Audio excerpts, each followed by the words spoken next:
Hello and welcome. My name is Associate Professor Michelle Lim. I am also the head of research agenda at the Singapore Sustainable Futures Initiative, which is part of the Centre for Commercial Law in Asia at the Yong Pung Hau School of Law at Singapore Management University. And we are very excited for our webinar this morning, our SSFI webinar. And we are talking, of course, about the wonderful book, which you can also see on the screen.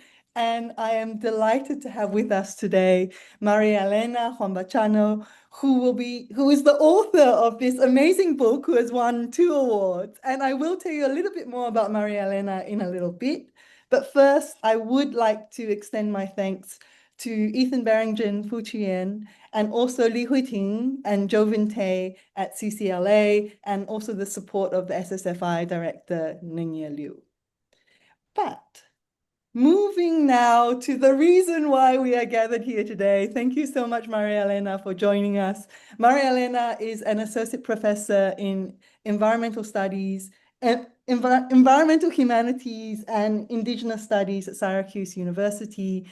She has extensive knowledge both from a more Western perspective, but importantly, bringing so much knowledge around Indigenous and local knowledges, and including being a representative on the UNESCO, a UNESCO representative on Indigenous and local knowledge, also having contributed to the IPBES values assessment. And as I foreshadowed, as you can see on the screen, we're talking about this wonderful book, which is titled Recovering Our Ancestral Foodways, Indigenous Traditions as a Recipe for Living Well. And what I really love about this book is how to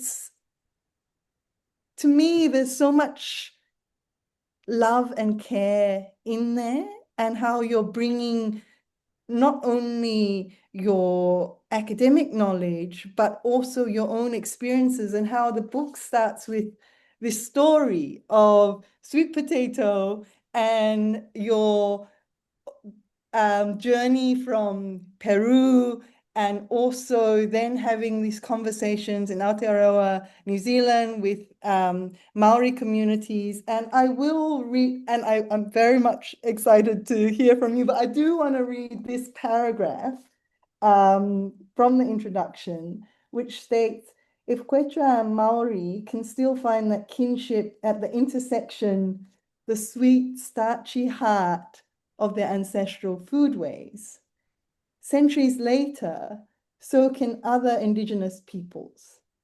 Geography might keep us apart, but shared traditions can bring us together. So I'm so excited to hear how the author herself will be bringing us together, talking about this wonderful book. Maria Elena will talk for about 45 minutes about the book, and then following that, we have this opportunity to engage with her and ask many questions about this wonderful, wonderful piece of work. Maria Elena, take it away.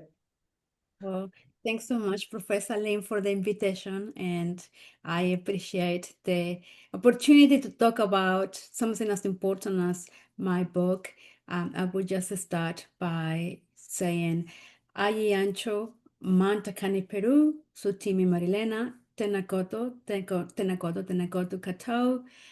Greetings, everyone. My name is Marilena Wambachano. I am an indigenous scholar, native of Peru, who had the opportunity and privilege to live in Aotearoa, New Zealand for more than half of my life. That's why the book, it's about those communities that I love, respect, and I continue to be engaged with. That's the Maori of Aotearoa, New Zealand, and Quechua of Peru, and broadly, of course, both countries who are my homelands. I consider both countries my home countries. And today I'm going to tell you a little bit about the story of the book, how the book was born, and the journey towards developing the indigenous research methodologies, the KIPU, leading to the findings and the contributions that the book provides to indigenous food systems, to sustainable food systems, and in general when it comes to supporting the environmental and food justice movement. So the title of my book, Recovering Our Ancestral Foodways, Indigenous Traditions as a Recipe for Living Well. The story of my book began when I immigrated to Aotearoa, New Zealand at a very young age. And in this exchange, in this cross-cultural exchange, I had the opportunity to meet Maori, to talk to them, to build relationships with them. And it was in one of those trips that I had with my sister that we met a Maori elder who asked me where I was from. And I enthusiastically mentioned that I'm from Peru without even knowing that this beautiful man will provide me for the basis of writing this book. His answer was, I'm from Aotearoa, and he asked me the question, have you heard about the kumara? The kumara in Maori means sweet potato, and Spanish camote, or also yam in English. And I said, of course, yes, I know, I know the kumara, I know that. Because for me, it's like camote, potatoes, part of our food systems. And I said, yeah, I come from my ancestors. And the look of the Maori man, and he looked at me and said, I don't know about that. I don't know about that, because in my traditions, our Maori traditions, in our proverbs and our songs, we speak of the value of the kumara. And that's true. And understanding about the value of the kumara and Maori traditions, it's very ingrained in songs and proverbs. And that's because when Maori immigrated, or Polynesians immigrated to Aotearoa, Maori arrived with a few food crops. And the food crop that survived the most was the kumara in the new environments. And that's why the kumara represents for them more than a food crop, but something that provided them with the sustenance and both physical and spiritual to settle in the new place now Aotearoa. So these conversations enlighten my curiosity to learn more about food systems, and more importantly, as I mentioned in the book, to know about the connections that exist. I was so surprised to hear those stories in Oceania, which is geographically different to Peru. So how can both indigenous communities would have something so unique and beautiful as a precious food crop, and how for us it was a gift, because at the end of the conversation we both look at each other and appreciated that the ancestor gave us that gift, the gift for us to look after and preserve and share the knowledge, and it's our responsibility to do that. So it's no one's food crops, but it's everyone's food crops, and it's there for us to look after. It's our responsibility. So that's the story of the book, that it began with this cross-cultural journey and discussions about the food crops. It also, to me, spoke of the value of food, because food is not just something that you buy from the supermarket that's just there and ready and accessible. Food holds histories, knowledge, stories, journeys. It embodies so much indigenous knowledge, values, and practices. And in today's society, that's often overlooked with processed foods. Also, spirituality, the way how many indigenous peoples grow their food with so much love and passion, with so much dedication.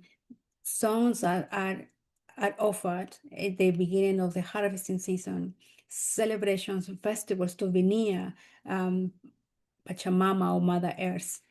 So to me, the Kumara provided me with a starting point to understand the similarities, the knowledge systems between Maori and Quechua. Also did this book because often at times we see this comparative work between Western knowledge systems and indigenous knowledge systems. So the book embarked on a journey to elevate the indigenous knowledge systems of two indigenous communities. So it's the first comparative work focusing on Quechua and Maori indigenous food systems, understanding the traditional knowledge, which is the knowledge-based wisdom, practices, values, methods that's evolving, changing. So knowledge is not static. Despite of all these centuries of colonization and now the new form of capitalism, industrialization of food systems, the kumara or a sweet potato continues to be a reminder that our ancestors are here, they've been here, and that they continue to hold knowledge.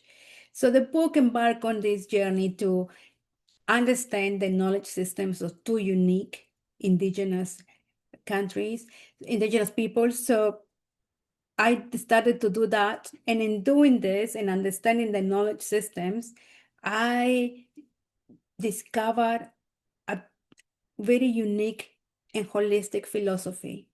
And now there are more and more indigenous philosophies that are being studied.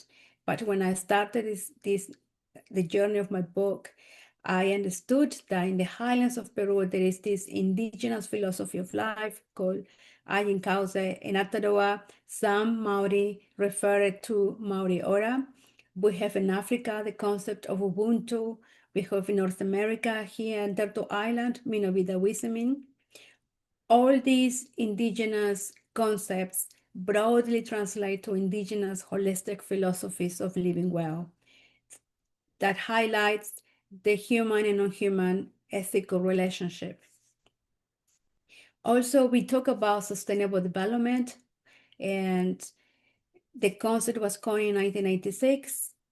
However, indigenous people have been the architects of sustainability. They have been understanding their knowledge systems. They have been upholding their philosophies of life. So to me, they are the true architects of sustainability and sustainable development practices. One of the key challenges that I came across during my studies, and probably some of you would also could have gone through the same struggle, it's developing a methodology that will be aligned with the research project. And in my case, it was an indigenous research. So to me, it felt right to develop an indigenous research methodology. To get to the point, I already knew the literature, qualitative, quantitative. I tried to do mixed method research. I provided, my proposal on qualitative, but this was the theoretical. Over the past 12 years or more working with indigenous communities and developing community-based research projects, I understood that secondary literature to develop and conceptualize a research topic is good, but it's not good enough. It's not good enough because then when you go to the field or you discuss issues happening with those communities that you want to work with, that's a different reality. So secondary literature is good, you need it, but it's not everything that will allow you to formulate a research project, a research topic. And in my case, I went to those communities that we co-develop the research questions, and also I had their permission to work with them. So when I was confronted with the question of the methodology, in my case, I was in a unique position, being in Aotearoa and being influenced by Kapapa Maori scholars. Kapapa Maori is in Maori Indigenous Research Framework. So I was in conversation with those modules. I had an understanding of the essence of the need to decolonize methodologies. And I was very aware that in my case, I had to develop a methodology that will allow me to acquire, share, and disseminate knowledge with so much rigor, but also, more importantly for me, that it was ethical, and definitely it spoke and it honored about the knowledge systems of Quechua and Maori. And that's why I said, even though secondary literature is telling me that the issue is climate change, food insecurity, I had to go and talk to those communities. And that's what I did. I went and talked to them and embarked on this journey of working to build those relationships, traveling in Peru with the Amazonian, Aguayun indigenous peoples, then the Quechua peoples, and at the end, we decided to work with Quechua people for this project, and Atarua travel and talk with Maori in the North Island of the country. One of the key questions I was faced during my study or PhD was that, can I integrate Indigenous and Western research methods, or do I have to create my own methodology? How the data will be analyzed? And for me, more importantly, with the dissemination of the research, would it bring positive change to those communities? What would happen to them? So armed with those questions, I was able to develop an Indigenous research methodology. And there's another another presentation about the Kipu model, but here briefly I'm going to tell you that it is based on I found inspiration on the Andean Kipu. The Andean Kipu, it's a record keeping system developed by my ancestors, and it is formed on having one major chord and then subsequent interrelated strings. And at the essence of the Kipu, it's that so much information from history, geography, statistical information was encoded and ingrained in the Kipu and those threads. So to me, I found inspiration on the Kipu, and to me it was also to highlight Indigenous creativity, innovation, and how can I use the Kipu model as a metaphor to develop my methodology. So I framed the research, the Kipu model based on the Andean Kipu by specifying that the epistemology ontology is the main horizontal chord, sustaining the other chords, because it was important to highlight that this is an Indigenous epistemological research, Indigenous ontologies. Positionality in the research played a key role. It is very important to position the research. It is an Indigenous research study. Therefore, it is based on Indigenous ontologies, epistemologies, and therefore it's there to provide the basis for the best methods to conduct research with Indigenous communities and also vulnerable societies such as Latinx, South Asian communities. So the Kipu was aimed, it was developed to do that, to provide the best possible ethical methods to work with Indigenous communities. And the essence of the Kipu was to reclaim intellectual sovereignty in the sense of ensure that the voices of the people that I'm working with, in this case, Quechua and Maori, they had autonomy over the research at all stages of the research framework. And to me, it was a joy to work with them. And we had constant meetings, and the rights of self-determination played a key role in the sense of they were the ones that had a say on the methods, they guided the research methods, which was based on storytelling, metaphors, gathering. And to me, the Kipu provides a counter story to mainstream research.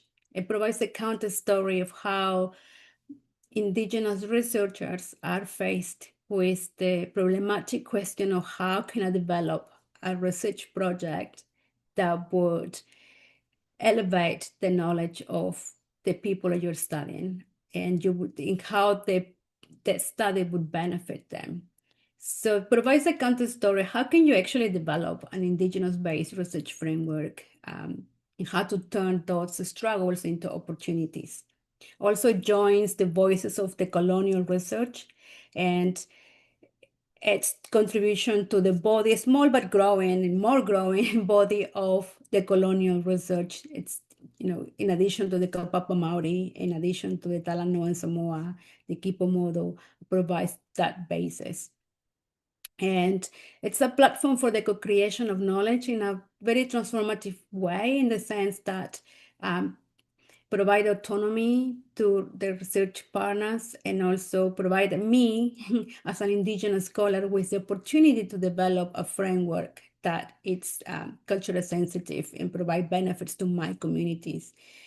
Because as a researcher, I have insider and outsider knowledge, and more importantly, accountability in the research. Accountability as a researcher, as a citizen of Peru, citizen of New Zealand, but also more importantly, a responsibility to those communities in the long run. It's a lifelong commitment. And that's what the basis of the Kipu. And as I said, it can be another presentation. It provides the step-by-step, but chapter 2 of the book provides the information. So it's there. One of the findings of the book was that in understanding the knowledge systems, when it comes to food systems, I understood that there is a bigger philosophy of life. There is a bigger aim by Quechua Maori, and it's about reclaiming, restoring their philosophies of well-being, reclaiming their food systems. More importantly, reestablishing and preserving their foodways, wherein the kin, not only human kin, but when it comes to our broader communities, animal, plant, forest, deities, otherwise are valued, and we can flourish in unison. In essence, in this, the study highlighted the revitalization of a philosophy of life, a philosophy that enables food security and food sovereignty, that is holistic in nature.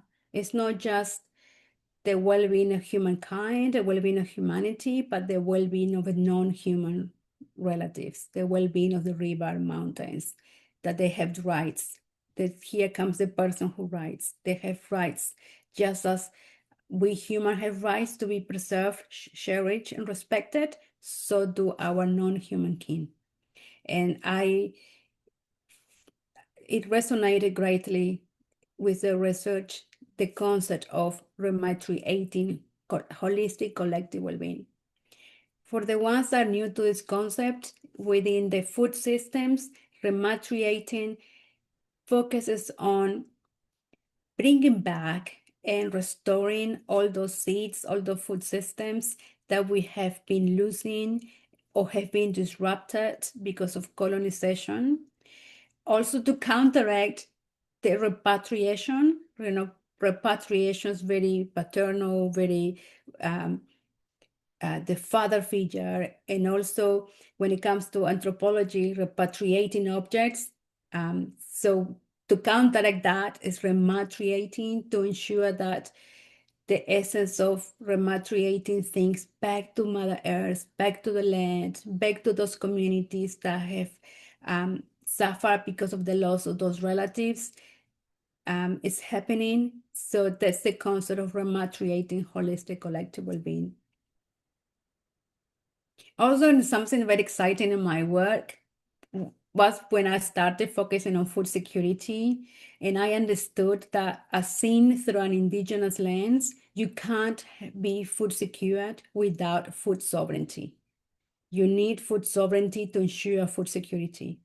And I was very happy and inspired that throughout all these 10, 12 years of work, now I'm experiencing this revival of food gardens, revival of locally owned food produce.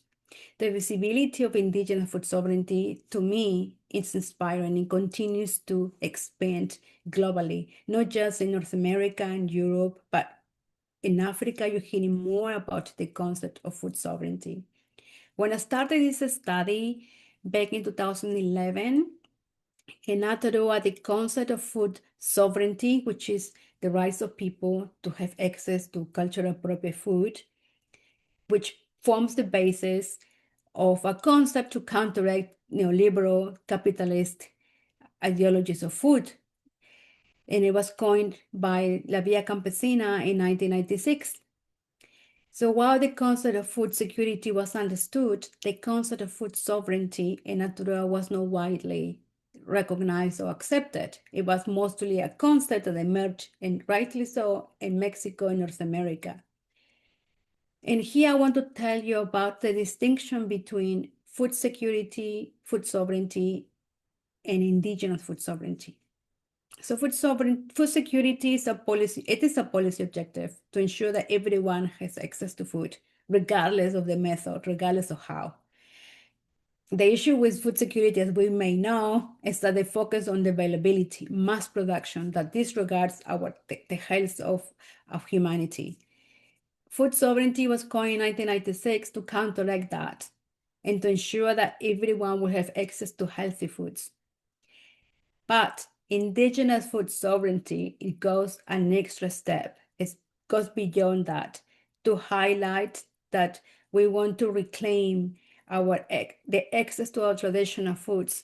It's the reaffirmation of indigenous food-related knowledge, ecocultural values, principles such as reciprocity, kinship, solidarity, fairness within food systems that have been built over thousands of years to drive global sustainability solutions.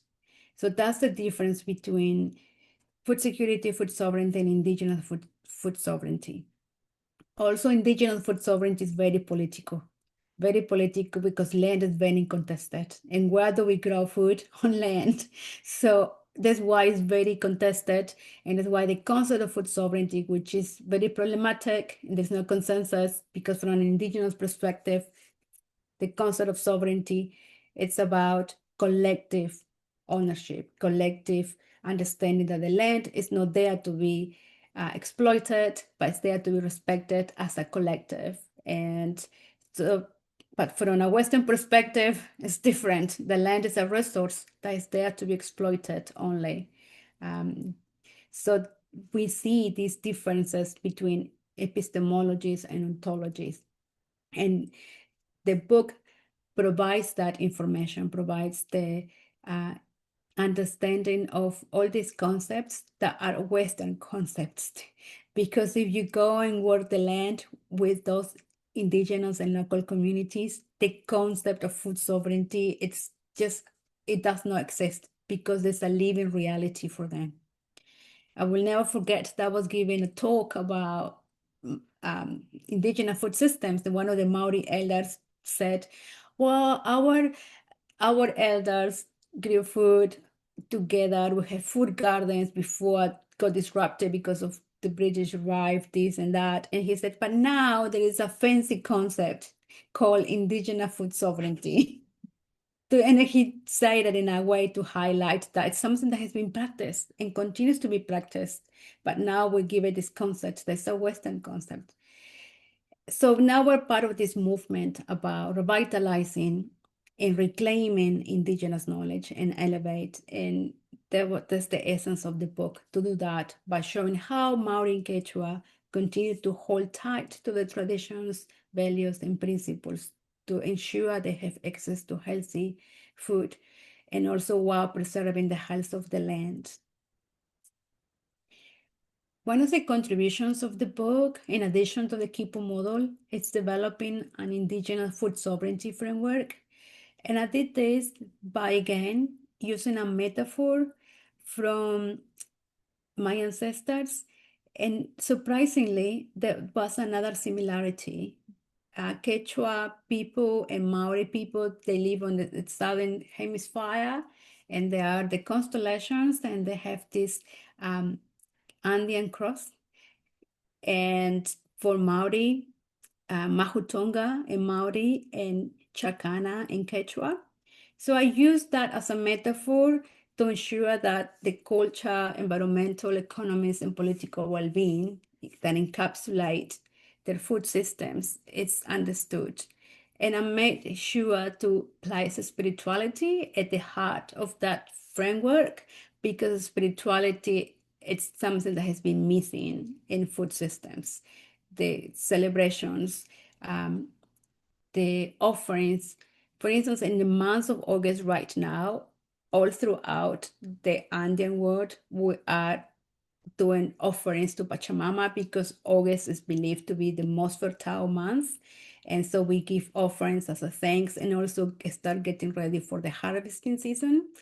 Other indigenous communities globally have similar traditions, but the reason why I placed the quadrant in 4 areas was to highlight the cultural well-being, to highlight the knowledge, the cultural identity.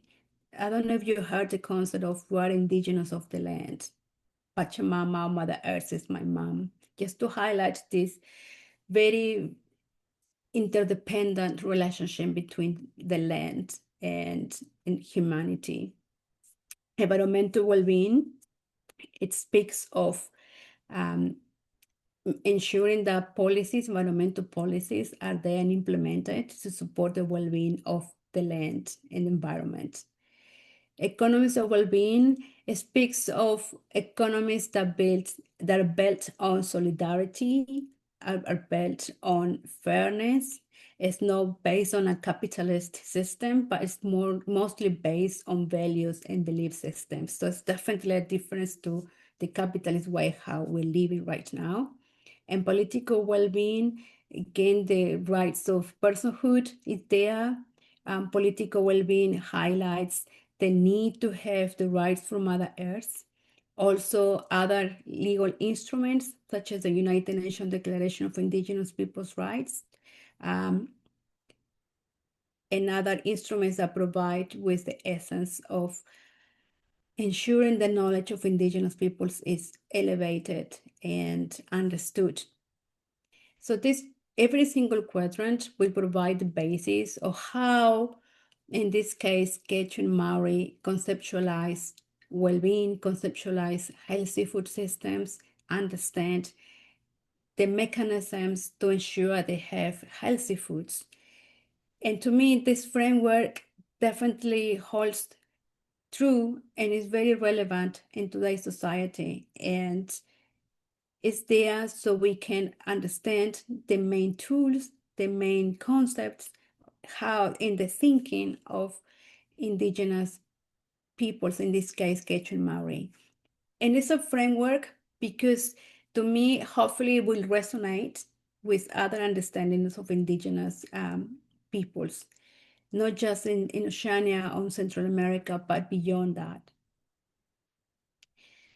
The book celebrates, and is one of the main goals of the book, celebrates the work that has been done by many indigenous communities, local food growers globally. Here are a few examples. RICA, which is a Maori organization that works closely with the youth, especially children. The Papatunuku Kokiri Marae is the food garden, is in the organization I work so closely with, and they have working so hard to ensure that Maori do not continue to suffer of food insecurity and health issues by revitalizing their food systems. The organization of Chirapak, which has been working towards revitalizing culture, language, and knowledge, is another organization that's focusing more on food security and food systems. We have Slow Food Peru, and beyond that, other examples are the College of Menominee. And this is just to understand that the work that has been done at the local level is having an impact at the international level, and the work, especially the grassroots, that is the hardest to do. They deserve to be respected and celebrated. Also, indigenous science. Often at times when we hear about science, we often think about Western science, but let's not forget that there is indigenous science, and a key example of that is the indigenous calendars, growing the foods according to the season. Especially now with climate change impacts, those calendars help us and guide us to grow foods that are more in line with preserving the health of the land. And examples are in Atarua, the Maramataka, the moon calendar, Peru, the Intinquilla, We have the Mayan calendar, the Menominee 13-moon calendars. And the more and more I've been traveling, I've recently been to Nepal. They have their own indigenous calendar, and the same in the Philippines. So to me, it feels that all these communities, all these indigenous peoples, they continue to hold their knowledge by different methods based on indigenous science, an example of indigenous agricultural calendars or ecocultural calendars. So that's indigenous science, an example of that in action. And the work that I've been doing at the local level is to have an impact at the international level. And here I'm very grateful to all the elders and leaders that have been paving the way for young scholars to be part of those international discussions.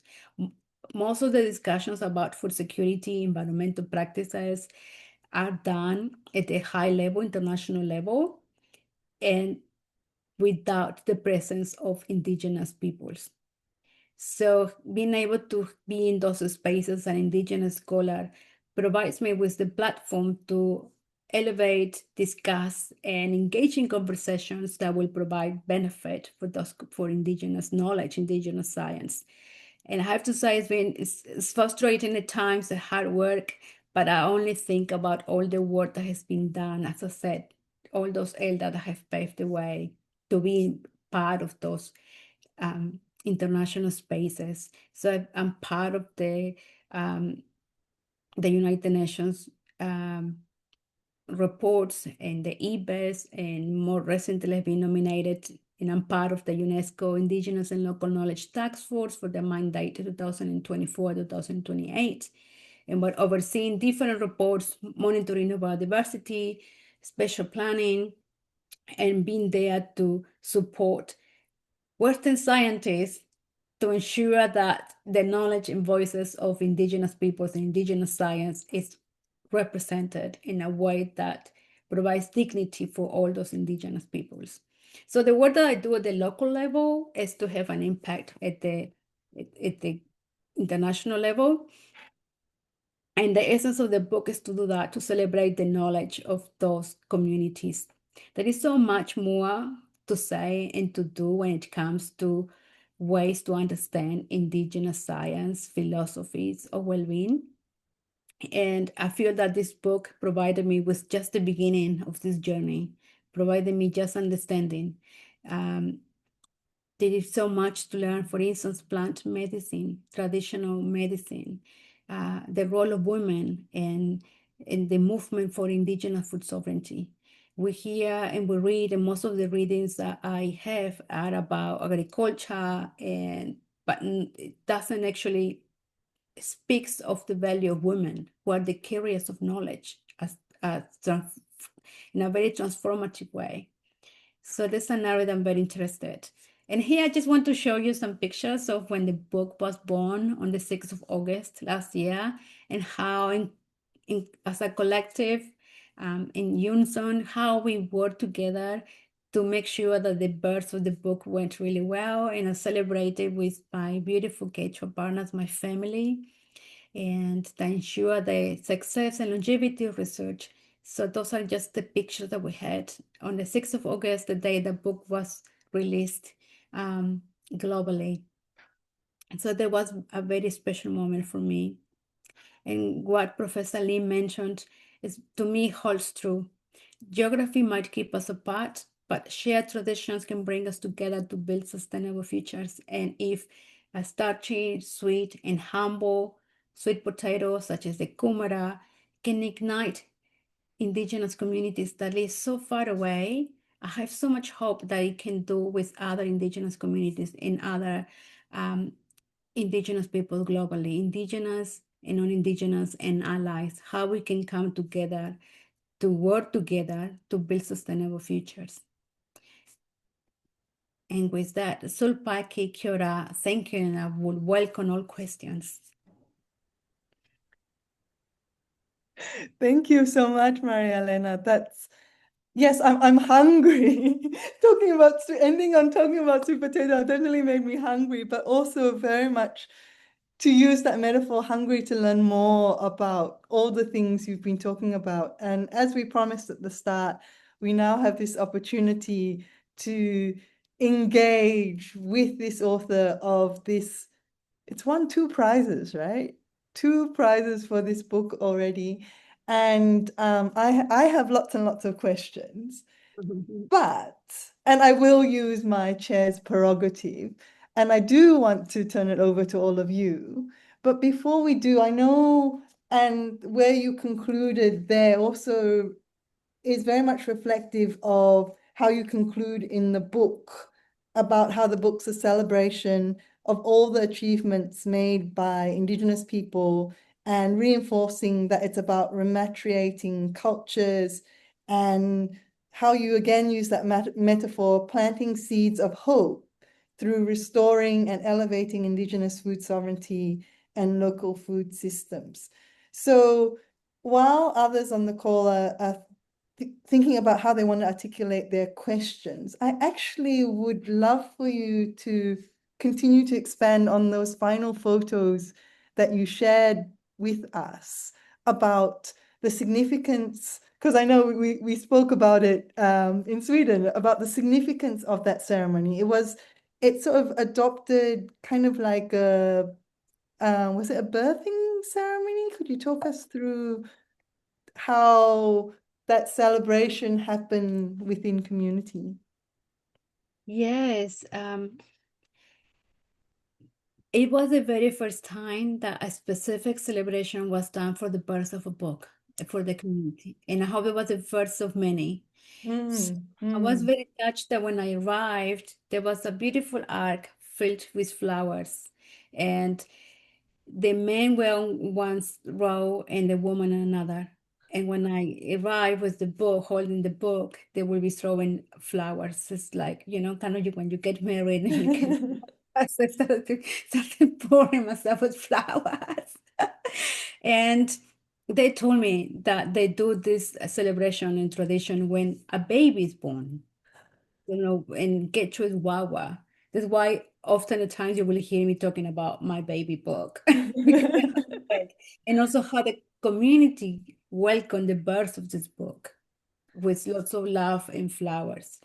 And to me, it was very significant to go back. I mean, I always go back, but this time to go back specifically Mm, to celebrate with them. And to me, it was very important. And we did this sunrise ceremony. We woke up very early to bless the book according to the traditions of the sunrise, because Quechua are the children of the sun. So for us, sunrise ceremonies hold a special meaning and tradition. So we did the sunrise ceremony, and I don't, one of the elders, he's blessing the book. So to me, it was just what's the point of publishing a book and be very successful when the communities I work with do not approve it? So to me, it mm, was special. And also, I spent the past 3 months from um, February, March, April, doing a book tour in Aotearoa, New Zealand, and we did the same. I visited 4 tribal communities, and to me, they also held significance because once again, it was very important for Maori to accept the work, which they mm, have, yes, but also to be at the time in the space and time to honor that. So to me, it was also special. And it had to be done that way. It couldn't be other way, otherwise. So I was very, very happy with that. And to me, that's just planting seeds of hope. You could see the faces of many Quechua participants who appear in the book, who are holding a cone. And to me, it's just building seeds of hope in the sense of their knowledge is being recognized. To me, those awards speak of the value of recognizing Indigenous knowledge.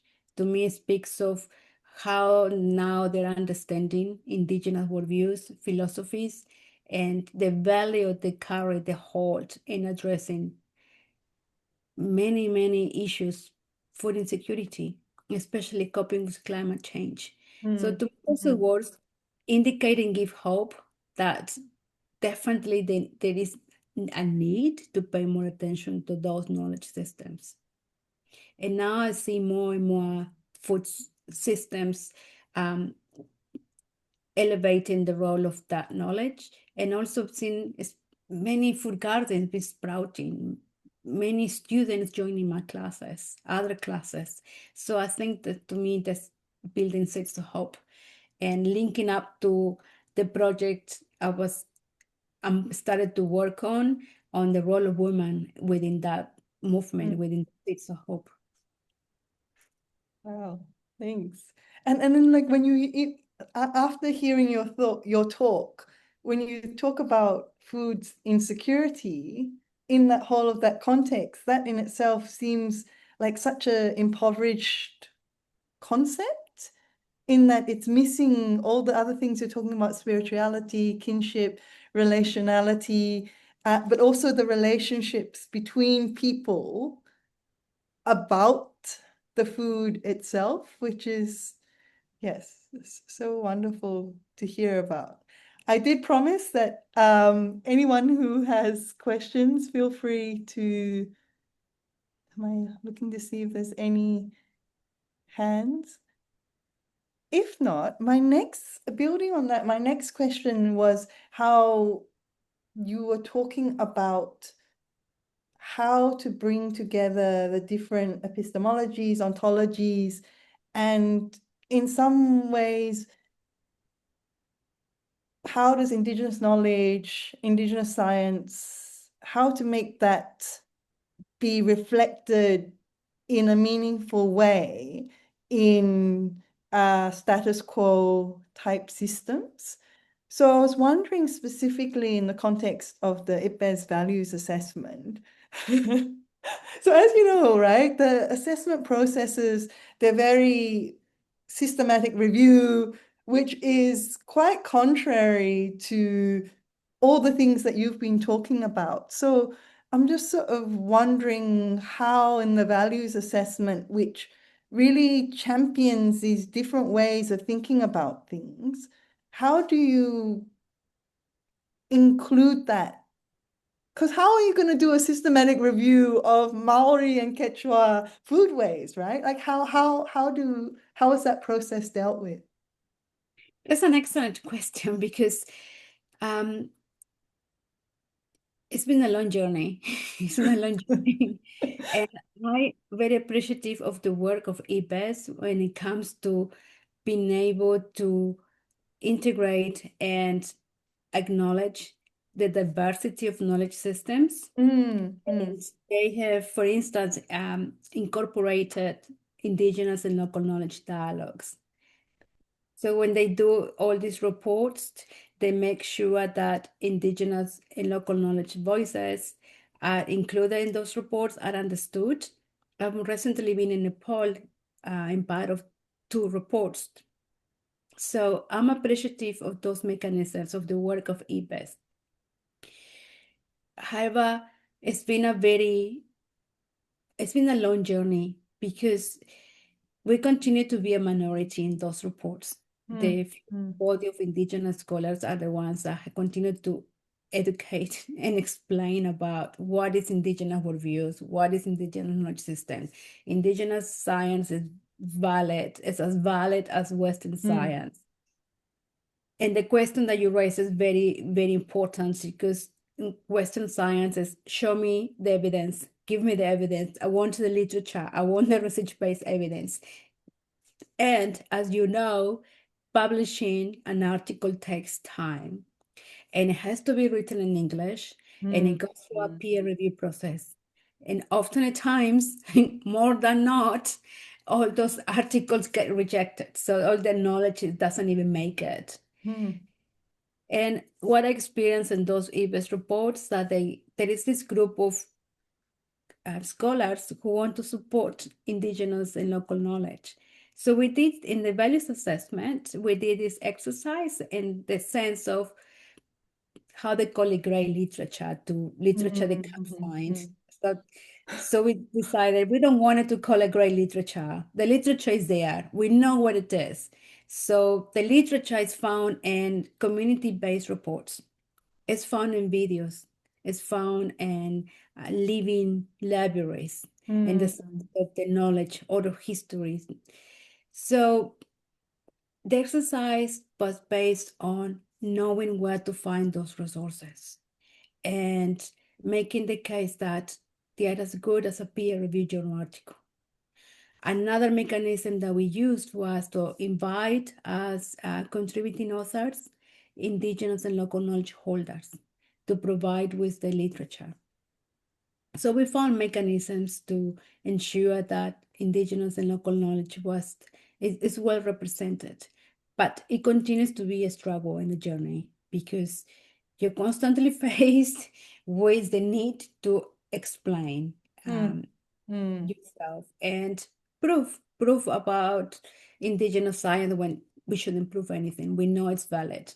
yeah. Um, through centuries of colonization, disruption of indigenous good um, living well philosophies, the food, the philosophy of life continues to be very present in every single geographical area where indigenous people live. And to me, every time I go, I learn something new and different. And I feel that policymakers and governments should be able to also understand and engage in those conversations because there is so much to learn. I feel that it's a time to reposition the value of indigenous intellectual sovereignty, Mm, all mm, areas at the core of policy making. mm. Thank you. Can see Ningye has his hand up. Ningye. Yeah, thank you, Marialina. So such a fascinating, wonderful presentation and the book. So it's kind of like a follow-up question from Michelle's.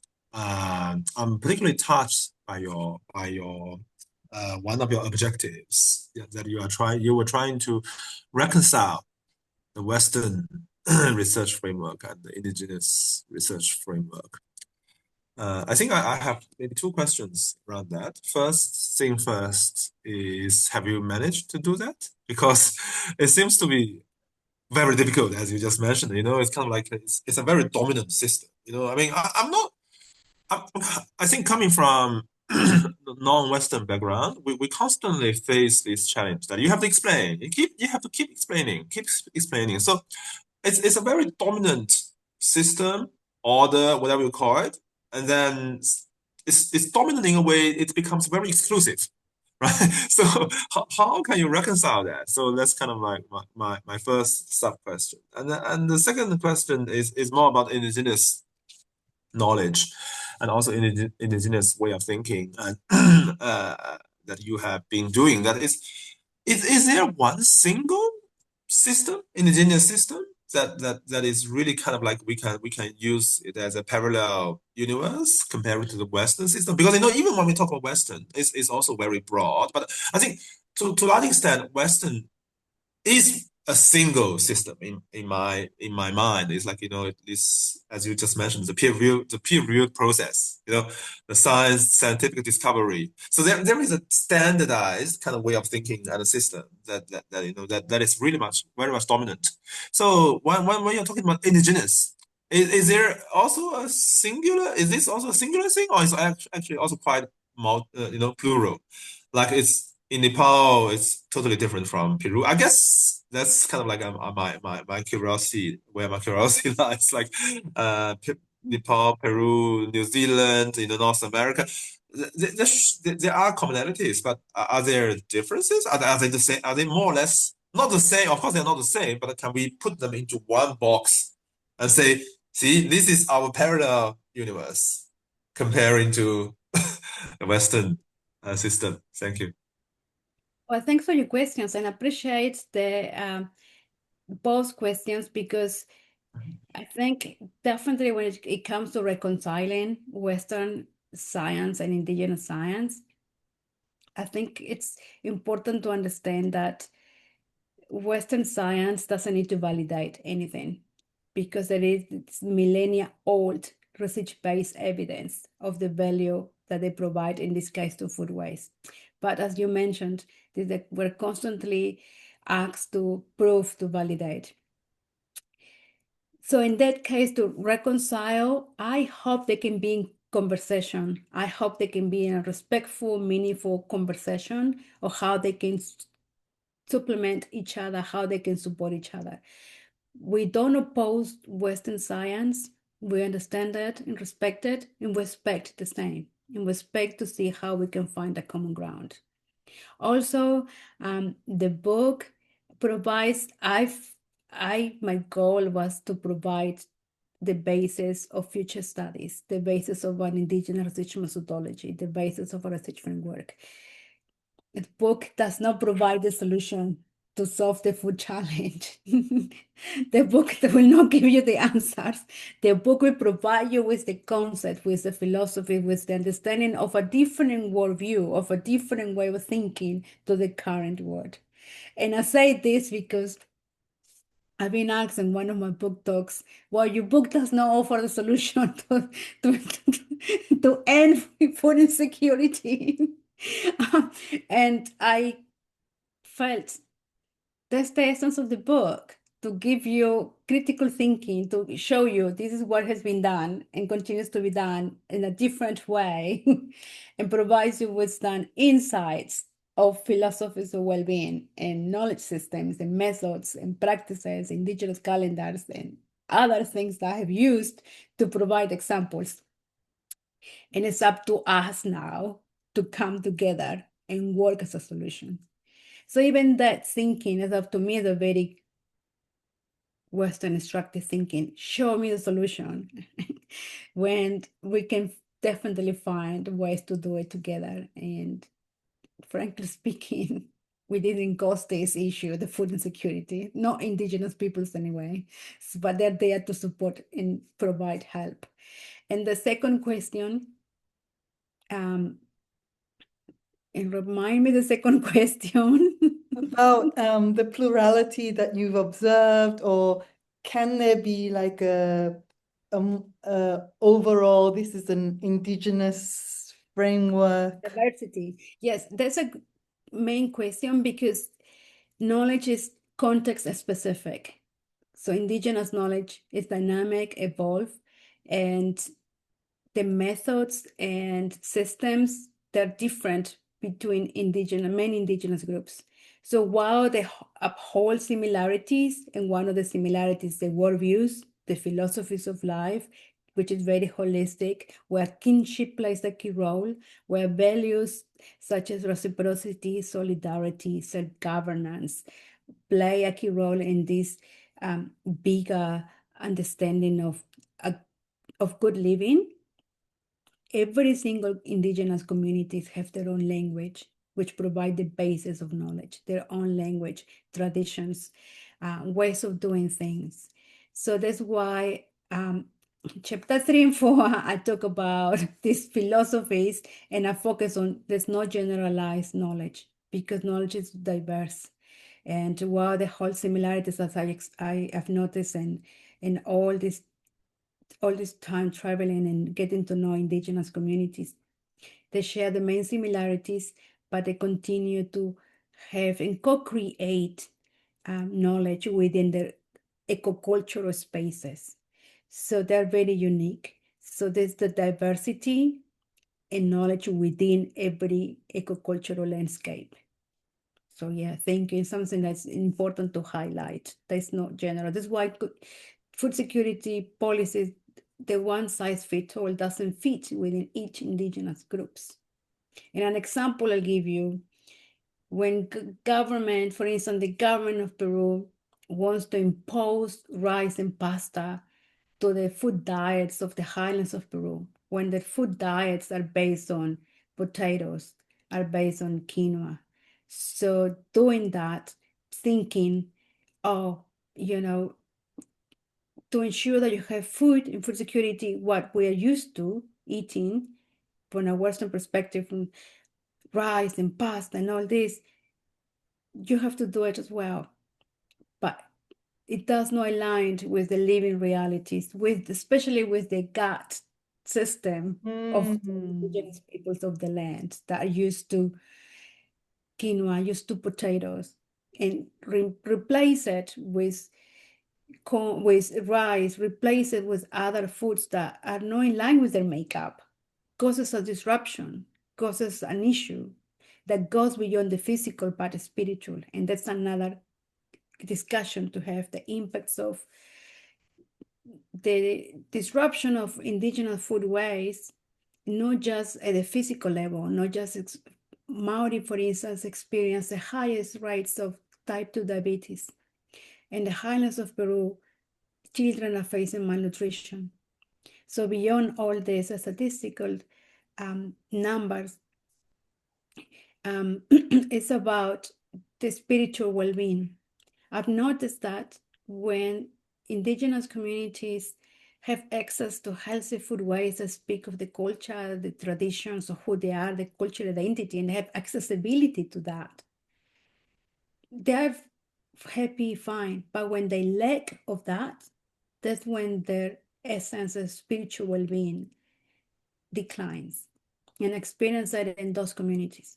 That's why they being able to preserve the spiritual essence in the energy of every single plant, of every single non-human element is very important, because they will contribute to the well-being of the food crop.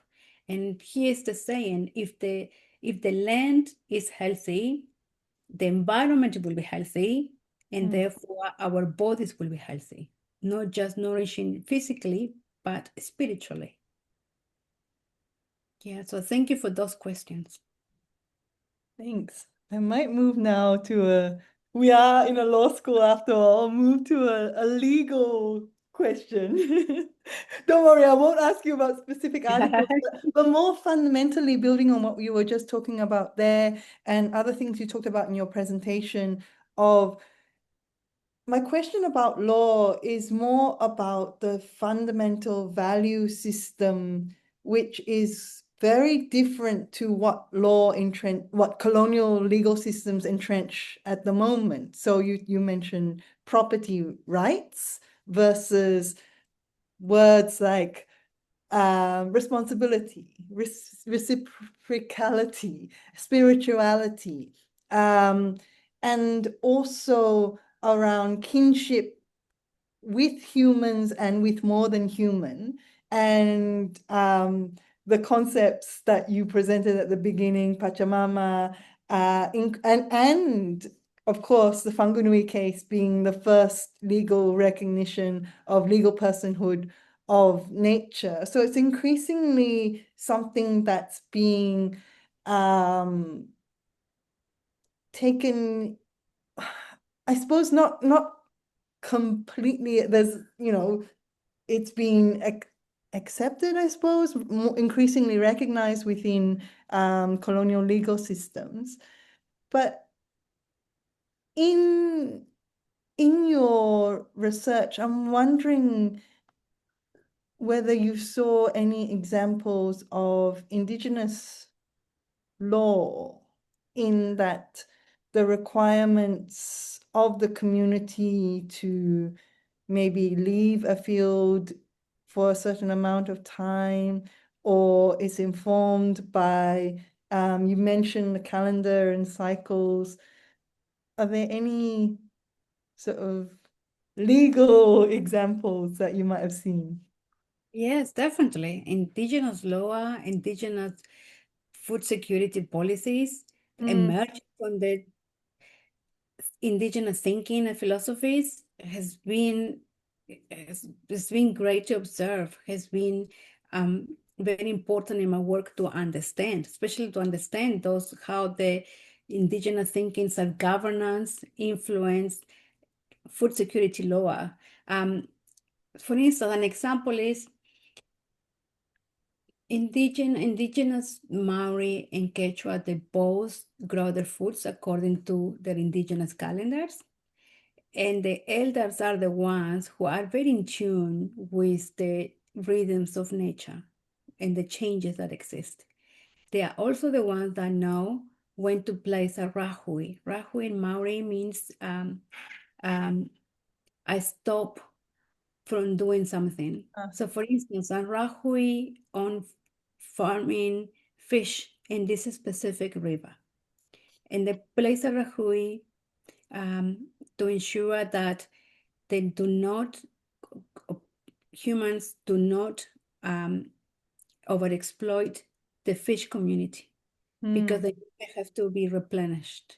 And at the time of the year that they need to be replenished, but only indigenous of that land that are very intimate, in intimate conversation with what's happening, they know when to place a rahui, when to lift it, and when to leave it there. So to me, that's an indigenous food security policy because they know when the time to farm fish and when is the time not to do it. So and also there's an environmental policy. And the other concept, for instance, the concept of Tino Rengatanga, self-governance. And the same environmental policy is found in the highlands of Peru with the concept of Aini. Aini is about reciprocity, but of course, as with all indigenous concepts, the translation, the very broad translation is reciprocity, but in essence, it highlights a different understanding of reciprocity. It highlights about reciprocity not just between humans, but with the non-humans, and ensuring that your actions and your responsibility is on you. If you take something, you leave it at the same state or even better state as when you took it.